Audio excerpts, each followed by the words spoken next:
Ecos y susurros del corazón, una conversación con nuestros psicólogos Adriana Contreras y Algemiro Vergara acerca de cómo reinventar el amor y las relaciones en estos tiempos que vivimos. Un podcast de Angelando. Hola Adri. Hola Alge, ¿cómo estás? Sergio, bienvenido. Hola Adri, nuevamente. hola Alge, encantado de estar nuevamente con ustedes. Una alegría, Sergio, que estés con nosotros, ¿cierto, Adri? Total, especialmente porque, bueno, si ustedes vieron el anterior podcast, se dieron cuenta que conversar con Sergio es una delicia.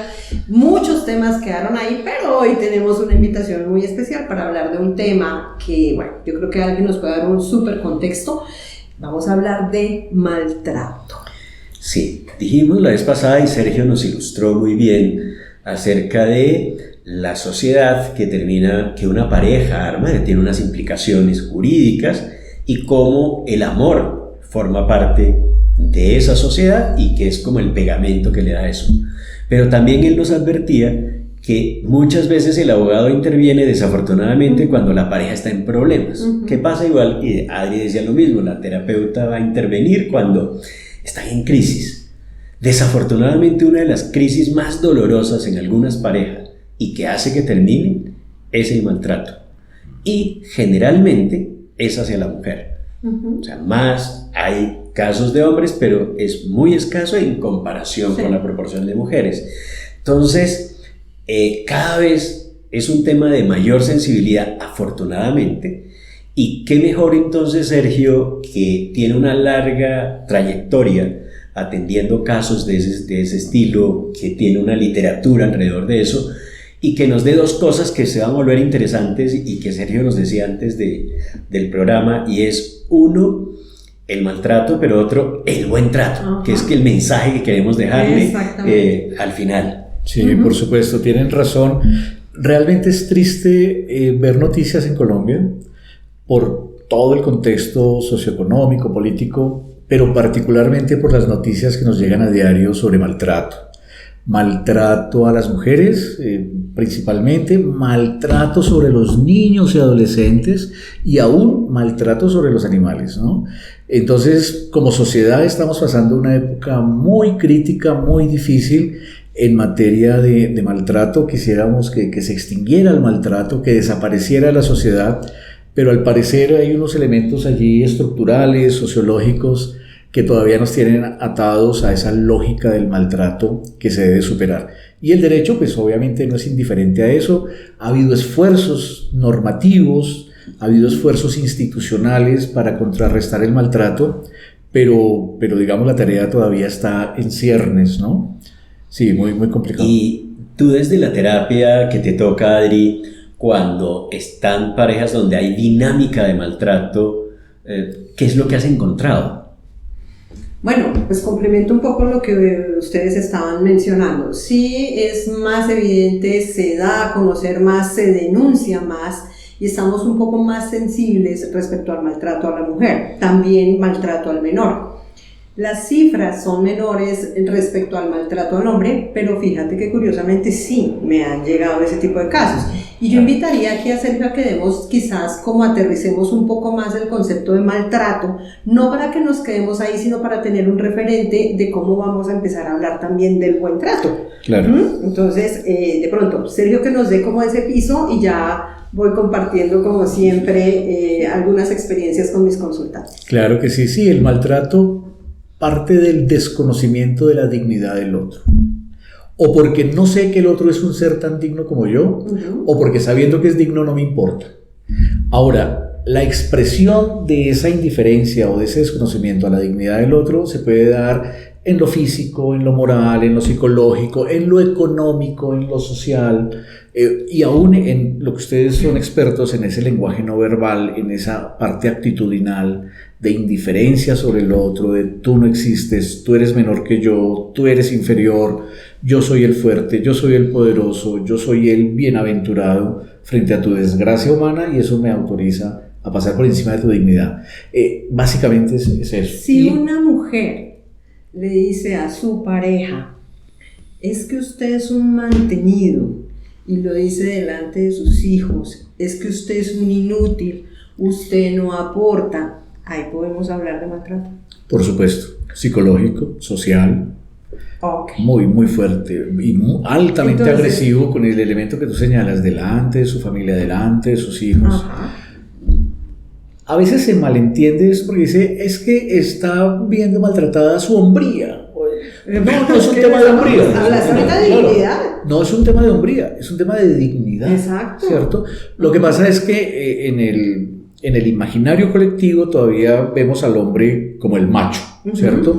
Entonces, a ponerlo en evidencia en ciertas cosas, siempre injusta la forma, frente a los suyos o frente a sí mismo, pues es una ofensa. ¿Y cómo lo expresan? Como es que me minimizó, me humilló, me pordebajeó, me ninguneó. Son las frases más comunes que escucha uno en la consulta, pero que eso, traduciendo en términos éticos y jurídicos, es vulneró mi dignidad, ignoró mi dignidad. Y hablamos de maltrato. Entonces, para acabar de responder a tu pregunta, en consulta he tenido muchos hombres que realmente están sintiéndose maltratados.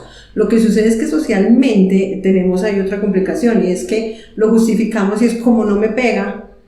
No, pues no falta mucho. O sea, si usted se queda ahí, seguramente eso va a pasar. Sí. Entonces, sí, se está dando mucho maltrato. Ese tipo de maltrato muchas veces de la mujer que está empoderada, que posiblemente gana más, el hombre que no está ganando tanto como ella. Entonces la mujer considera que tiene, por lo pongo en comillas, el derecho, ¿sí?, de decir ese tipo de cosas, y ahí estamos incurriendo en maltrato. Entonces sí se está viendo mucho. Claro. ¿Cuál es la diferencia? Que si bien hay algunos hombres que acuden a la terapia, acuden en pareja, y uno empieza a evidenciar eso, ¿sí?, que no es tan fácil cuando yo le tengo que decir a una mujer, y es, pero tú te estás dando cuenta de lo que estás haciendo, porque eso se llama maltrato. Inmediatamente es como, no, pero no, doctora, no lo ponga así, no, lo ponemos como lo tenemos que poner si realmente lo queremos cambiar. Es que creo que, y lo decía Sergio, como es un asunto de dignidad, entonces a veces poner los límites se nos vuelve complejo porque culturalmente hemos normalizado unas situaciones de maltrato que no consideramos tal, cuando resulta que sí lo son. Y cuando la persona acude, ahí sí, al derecho para decir, para que un juez o una autoridad le diga que hay maltrato, la persona asume la actitud de ¿cuándo? ¿Pero en qué momento? Si eso es normal. Entonces, ¿qué hace? ¿Cómo orientar a una persona en esas situaciones? Sí, pero sí, Algemiro, pero haciendo eco de tu apreciación que comparto, a veces también estas estructuras machistas de nuestra sociedad inhiben al hombre para denunciar a su pareja, sí. ¿Cierto? Tuve un cliente hace unos 2-3 años a quien su esposa le pegaba. Él fue a poner la denuncia y los policías se le burlaron. Claro, pero y alguno de ellos dejándose pegar de la mujer. Claro, y alguno de ellos le dijo a otro, pues casquémosle para que aprenda y no se deje pegar de la mujer. O sea claro, obviamente no lo hicieron, pero el comentario fue maltratante. El señor dijo, me voy a mi casa y me lamento solo, ¿cierto? Sí, y me lamento solo porque no encontré. Claro, no podemos decir que todo el Estado piensa por lo que pensaron esos agentes de policía. Pero sí se da por la estructura cultural machista que todavía tenemos, primero. Segundo, ¿cómo manejarlo? Bueno, hoy hay, afortunadamente, en la arquitectura institucional del Estado colombiano, entidades y normas muy, muy claras orientadas a la protección de todos. Desafortunadamente, pues, el trabajo hasta ahora está empezando, pero hay oficinas de atención a víctimas de maltrato. Muchas de las alcaldías ya tienen la Secretaría de la Mujer, por ejemplo. Sabemos que las normas en favor de la protección de los menores son bastante abundantes, principalmente pues el Código de la Infancia y la Adolescencia y digamos nuestra última razón jurídica, que son los tratados internacionales y la Constitución Política de Colombia. Y para no ser pesado con quienes nos siguen con términos muy jurídicos, me limito a 2 ejemplos. Artículo 1 constitucional, el Estado Social de Derecho, en el que pretendemos que sea una realidad en Colombia, en el que creemos estar, centra toda su actividad y toda su realización en el principio de respeto de la dignidad humana. Y más adelante, artículo 44, que se refiere a los derechos de los niños, dice que los niños tienen derecho a ser bien tratados y además tienen derecho al amor. una constitución única en el mundo es la que consagra el amor como derecho, y particularmente con los niños, pero que como derecho es extensivo a todos los demás. Las personas de la tercera edad tienen derecho al amor, los adolescentes tienen derecho al amor en doble sentido, recibirlo y darlo, proporcionarlo. Son como, digamos, esas categorías éticas encapsuladas en formas jurídicas para que una sociedad pretenda mejorar y mejore en la manera como se están tratando sus integrantes. Eso que acabas de decir, por el derecho al amor y que se vuelve extensivo a todos, entonces digamos que desde el derecho hay unos elementos del marco que decimos del buen trato, así como hablamos del maltrato. Entonces, sí, por supuesto. Es extensivo el buen trato. Claro, el artículo 43 se refiere a los derechos de la mujer y la pone en situación, digamos, la menciona en situaciones de desamparo o desprotección, cuando está sola, cuando es madre soltera, cuando se halla sin trabajo, y dice que el Estado y la sociedad y la familia confluirán para darle opciones, para acogerla, para ampararla. Eso es buen trato, ¿no? Y todo el sustrato ético de estas normas residentes en contra de la violencia, lo que están diciendo es proteja a las personas, cuídelas, prodígueles un buen trato. Eso tiene distintas aristas por donde se pueda abordar, ¿no? Algunas de conducta, de comportamiento normal, lo que nos enseñan en nuestra casa, no le pegue a su hermanita, ¿cierto? O no espere que su hermanita le tienda la cama, ¿cierto? Que son pequeñas cosas. O lo que se enseña en los colegios o lo que la sociedad va generando. Desgraciadamente, también se generan violencias, ¿no? Así como hay esfuerzos por generar dinámicas de buen trato. Las empresas, las universidades, los colegios podrían hacer una gran tarea dinamizando, extendiendo la cultura del buen trato. Pero fíjate ahí un elemento, y es que entonces esto también nos da una mirada distinta del matrimonio, o sea, en tanto celebración del rito. Es decir, ya sea civil, ya sea católico, tú también estás en el derecho canónico, o sea, es que uno de las consecuencias no es ver entonces el matrimonio como una obligación, un contrato de obligaciones, sino como un marco de protección y de buen trato.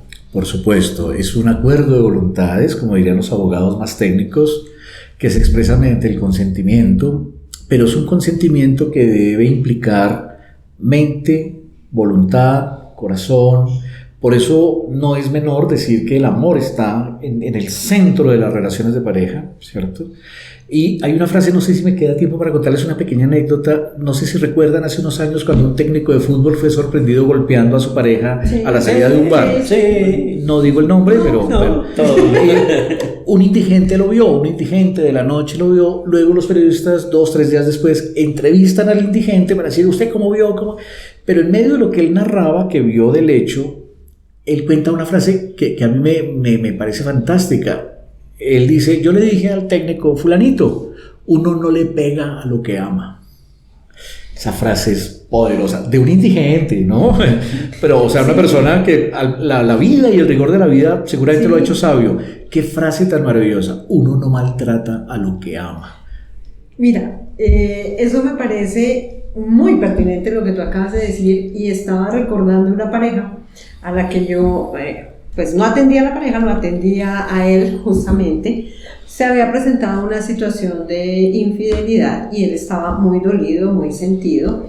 Y uno como terapeuta, yo creo que pues podemos entender, y parte de lo que hacemos es sin juzgar, háblalo, míralo, pero también nos llevamos a que lo resignifiquen, ¿sí? Ese es el objetivo, no te quedes rumiando la herida tiene que sanar.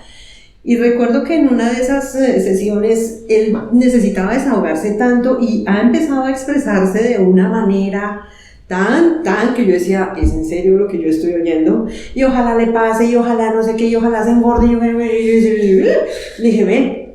Que la parta un rayo, que la mate un tren. Sí, más o menos. Le dije, ¿tú la amaste? No, doctora, la amo. Le dije, no, tú no la amas. Eso no es amor. Eso no es amor. tú tienes todo el derecho a estar dolido, a sentir eso, pero lo que tú acabas de decir, cuando tú amas a alguien en el sentido amplio del amor, tú jamás vas a desear que a esa persona algo malo le pase.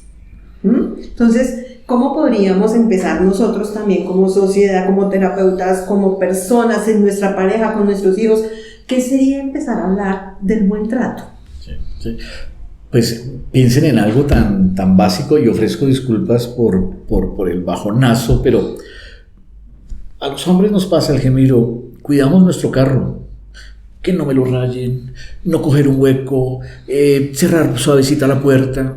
Si le prodigamos cuidado al carro, y está bien que le prodiguemos cuidado a nuestro carro, es nuestro bien, ¿cómo no lo puedes hacer con tu propia pareja, que es un ser humano que está ahí compartiendo tu vida y que es tan digno como tú? Tan digno como tú. Entonces, ¿por qué no renunciar a esas prácticas de poner apodos ofensivos a la misma pareja, ¿no? Qué feo escuchar a alguien, la cuchilla, la fiscalía, la contraloría. No, mi señora, la mujer con la que comparto mi vida, mi pareja, el amor de mi vida, porque es que el lenguaje es el vehículo inicial de toda esta manifestación de sentimientos. Y entonces, ¿por qué no cambiar nuestro lenguaje?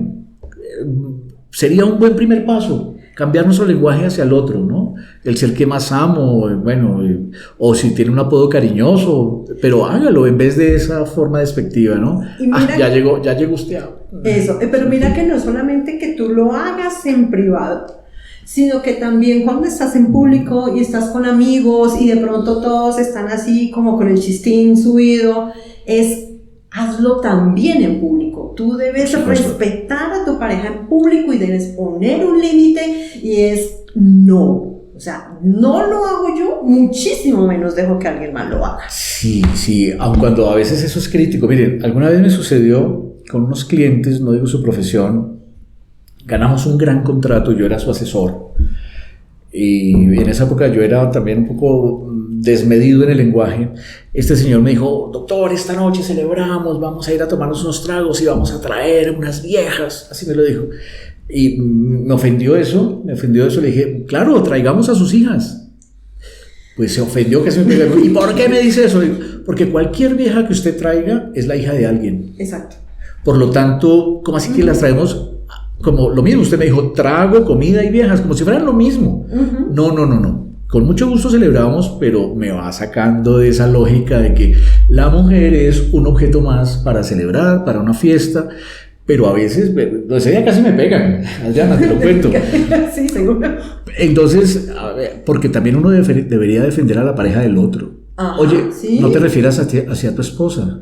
¿Por qué lo haces? Se necesita un alto valor civil y un gran riesgo de que esta carita salga maltratada. Claro, pero fíjate que en esas prácticas, si las empezáramos a hacer, y eso aplica no solamente con tu pareja, sea hombre o mujer, con los niños. Con los niños, ¿cuántas veces estamos en un supermercado y estamos viendo a alguien que está de pronto hablándole mal o tratando mal? Porque es que aquí esto va para otro tema, y es que también hay que ponerle límites a los niños. Sí. O sea, no hay que malentender el amor. El amor no es haz todo lo que tú quieras. No, el amor te ayuda a crecer en libertad, pero para que aprendas a hacerlo necesitas estructura y necesitas límites. Tema para otro podcast. Pero tenemos que hacerlo con los niños, con los ancianos, con cualquier persona que tú te encuentres en la vida. En últimas, hablar de buen trato hablemos de dignidad y de reconocer esa dignidad como ser humano que tiene el otro, que es igual a ti. Hemos dicho que nosotros somos creyentes en el amor romántico. Y el amor romántico tiene algo que lo caracteriza, y es el lenguaje. O sea, si algo tiene, y precisamente quienes, como nosotros, hemos estado en una generación de unas canciones románticas, de metáforas, analogías, a veces nos cuesta, cuando escuchamos esta música urbana contemporánea tan directa, que a veces uno dice: oiga, está como muy de frente, y no es por moralismo, porque entonces cuando dicen es que eso no es por moralismo, es una posición de el lenguaje, o sea, el lenguaje que va precisamente al cuidado y al reconocimiento de la dignidad, y creo que en el corazón siempre está eso, y el amor romántico tiene que ser un lenguaje que acaricie, Sí. ¿no? Por supuesto. Y si nosotros logramos acariciar con el lenguaje en todas las relaciones, hemos logrado buen trato. Y estaríamos haciendo un cambio enorme. Claro, un lenguaje que enaltezca al otro, Sí. a la otra. Sí. Enaltecer sería un verbo bellísimo acá. Total. Sergio, queremos darte las gracias, de verdad, qué rico espacio, qué conversación tan agradable. Realmente has enriquecido mucho estos espacios. Agradecemos que nos hayas acompañado. Al contrario, Adriana y Algemiro, gracias a ustedes por el espacio, por la oportunidad y gracias a la audiencia por la paciencia. Sí. No, Adri, tenemos una noticia importante que dar. Recuerden, ya está en nuestras redes la información de nuestro taller que muy pronto se va a dar. ¿Qué información Muy es? pronto nos vemos el sábado ya en ese primer espacio que vamos a tener. Recuerden, la primera jornada de nuestro taller Preparándonos para Volver a Amar, sábado 13 de abril. Así que nos vemos muy pronto. Y la segunda parte el sábado 20 de abril. Recuerda revisar todas nuestras redes, vas a tener información y con gusto te vamos a brindar todas las respuestas a las preguntas que tú tengas. Entonces, Sergio, nuevamente, muchas gracias. Adri, gracias. Si este contenido, porque sé que ha sido importante, les ha gustado, hay dos cosas que tienen que hacer. Uno, compartan el contenido, sobre todo cuando estamos hablando de cosas tan interesantes. Y dennos un like. Eso nos ayuda, nos estimula y nos incentiva a seguir tratando estos temas y a tener invitados de lujo como Sergio. Gracias. Y si tienes algún otro tema, no olvides dejarlo en tus comentarios. Te esperamos en el próximo podcast. Chao. Todos los martes, un episodio de nuestra segunda temporada, Retos del amor de pareja.